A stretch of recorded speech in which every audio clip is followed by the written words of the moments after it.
اچھا بخاری صاحب، مجھے ایک فیڈرل منسٹر، میں ان کا نام کوٹ نہیں کروں گی، انہوں نے بتایا آف دی ریکارڈ کہ بہت سے لوگ ایسے ہیں جو عمران خان صاحب کے کانوں میں پھونکے مارتے ہیں اور ان کی وجہ سے اچھے لوگوں کو سفر کرنا پڑتا ہے. انگلش والے سفر کی بات کر رہی ہوں، اردو والے کے نہیں. پھر انقریب پھر اس طرح کے لوگ اردو والا سفر بھی کرنے کو تیار ہو جاتے ہیں، پارٹی چینج کر لیتے ہیں جب کچھ نہیں مل رہا ہوتا. اچھا وہ مجھے یہ بات یقین، میں آپ جانیے میں یقین نہیں کر پا رہی تھی کہ کیا عمران خان صاحب کانوں کے اتنے کچے ہو سکتے ہیں بخاری صاحب کہ ان کے کان میں کوئی پھونک مار دے اور وہ کسی کے خلاف ہو جائیں. آپ اس بات کو کس طرح سمجھتے ہیں؟ آپ کو یقین آتا ہے؟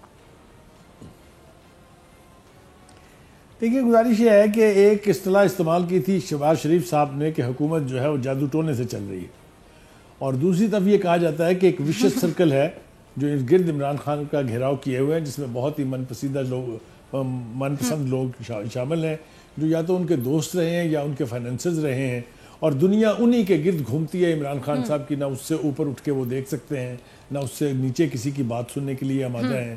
یہ ساری چیزیں جو ہیں یہ آپ پی ٹی آئی کے قریبی حلقوں سے خود سن سکتے ہیں.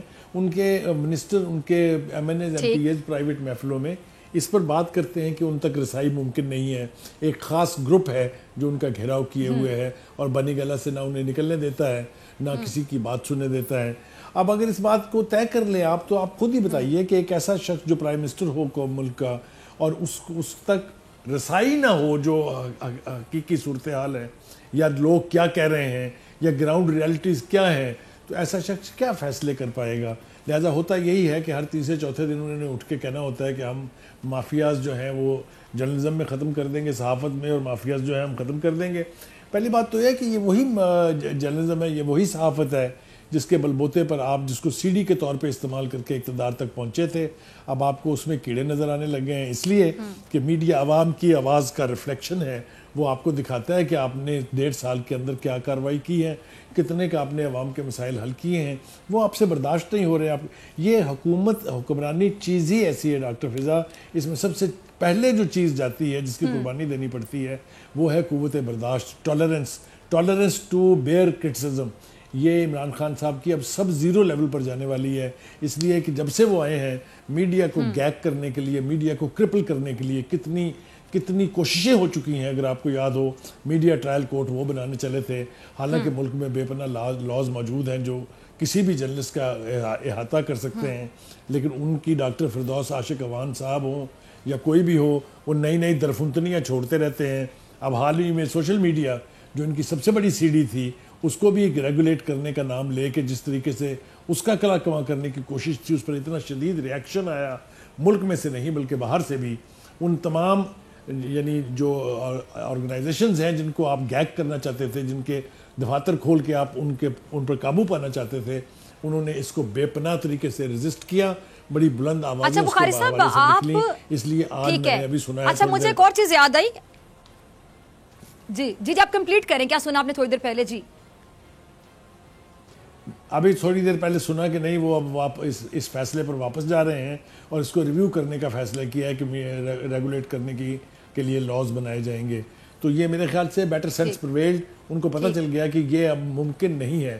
یہ انفارمیشن کا جو طوفان ہے، اس کو آپ آنکھیں بند کر کے یہ سمجھ لیں کہ یہ نہیں ہے، یہ تو ممکن ہے، لیکن اس کے وجود سے، اس کے حقیقی وجود سے انکار جو ہے وہ اب کسی کے لیے ممکن نہیں ہے. یہ ایک ریئلٹی ہے، اس کا سامنا کرنا پڑے گا. ٹھیک ہے جی. اچھا لاسٹ میں یہ جاننا چاہوں گی کہ اپوزیشن، حقیقی اپوزیشن ہوتی وہ ہے، آئیڈیل اپوزیشن ہوتی وہ ہے جو حکومت کو ٹف ٹائم دیتی ہے جہاں دینا بنتا ہے، یعنی حکومت کے غلط فیصلوں پہ سامنے کھڑی ہو جاتی ہے اور عوام کو ریپرزینٹ کر رہی ہوتی پارلیمنٹ میں. مجھے یہ سمجھ نہیں آتی کہ ابھی ہم دیکھتے تو اپوزیشن اور حکومت واقعی لگتا ہے کہ پرانے دشمن، بڑی پرانی دعوتیں ہیں. آپ کو لگتا ہے کہ اختلافات جب اتنے زیادہ ہو جائیں تو پھر ملک چل سکتا ہے؟ اور کتنا دیکھتے ہیں آپ یہ پورا ٹینیور پورا کرے گی پی ٹی آئی گورنمنٹ اپنا یا نہیں کرے گی؟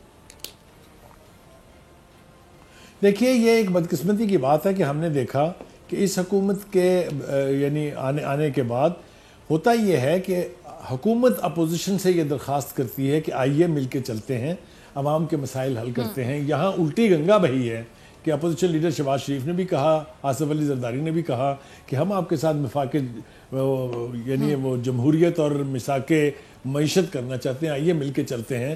لیکن اس کو درخور اعتنا نہیں سمجھا، حکومت نے اس پیشکش کو لفٹ نہیں کرائی، اور آج نتیجہ یہاں ہے کہ اپوزیشن اور حکومت جو ہے وہ ٹرم پر نہیں ہے، پرائم منسٹر صاحب اپوزیشن لیڈر سے ہاتھ ملانے کو آمادہ نہیں ہے، تو ایسے میں حکومت چلانا بہت ہی مشکل ہے. اور یہ آپ میری بات مان لیجئے کہ حکومت چل نہیں رہی ہے، گھسٹ رہی ہے. اب دیکھنا یہ ہے کہ کتنی دیر تک مزید گھسٹتی رہے گی.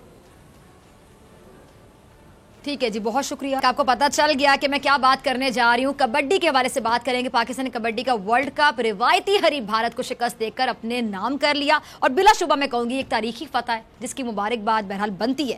ہمارے ساتھ موجود ہے پاکستان کبڈی ٹیم کے کھلاڑی خالد بھٹی اور ہمارے خصوصی نمائندے صدیق جان بھی ہمارے ساتھ موجود. دونوں کا بہت شکریہ.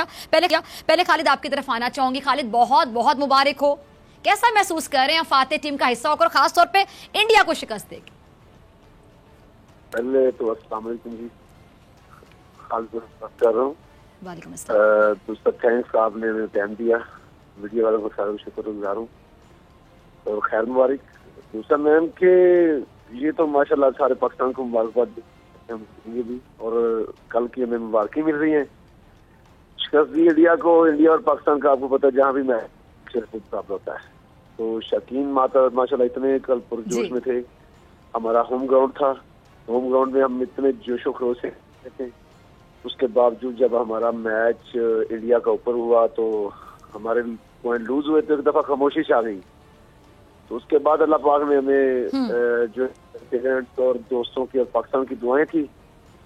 تو شکست ہی ہوتی ہے نا، جیت ہی ہوتی ہے.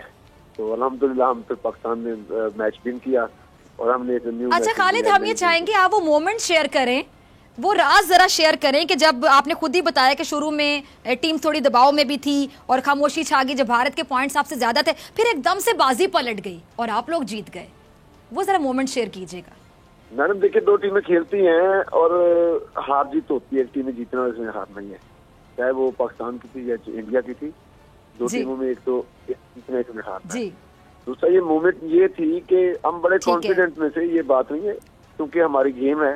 ہم پنجاب دو، انڈیا پنجاب اور پاکستان پنجاب کی یہ گیم ہے، بیسک روایتی کھیل بھی ہے. ہم اپنے کانفیڈنس میں ہوئے تھے کہ ہمارا یہ ہوم گراؤنڈ ہے. لوگوں کی نظر میں یہ ایک دم ہوا ہے کہ انڈیا اوپر چلا گیا، لیکن ابھی کافی ٹائم پڑا ہوا تھا. تو ہمارے سامنے منسٹر صاحب اور کافی گورنر صاحب بیٹھے ہوئے تھے، بڑے سارے پریشان ہو گئے. یہ کیا ہو، اتنا بڑا پاکستان میں پہلی دفعہ ایونٹ ہو رہا ہے اور پاکستان کے پوائنٹ نیچے ہیں اور انڈیا کے اوپر ہیں. لیکن یہ گیم کا ایک حصہ ہے، یہ گیم کا ایک حصہ ہے. تو ہم جیتے ہوئے تھے، جیت کے ہم گراؤنڈ میں گئے ہیں، ہار کے نہیں گئے. اور جو ان کا سبسکرائب کریں اور بیل دبائیں تاکہ کوئی خبر رہ نہ جائے.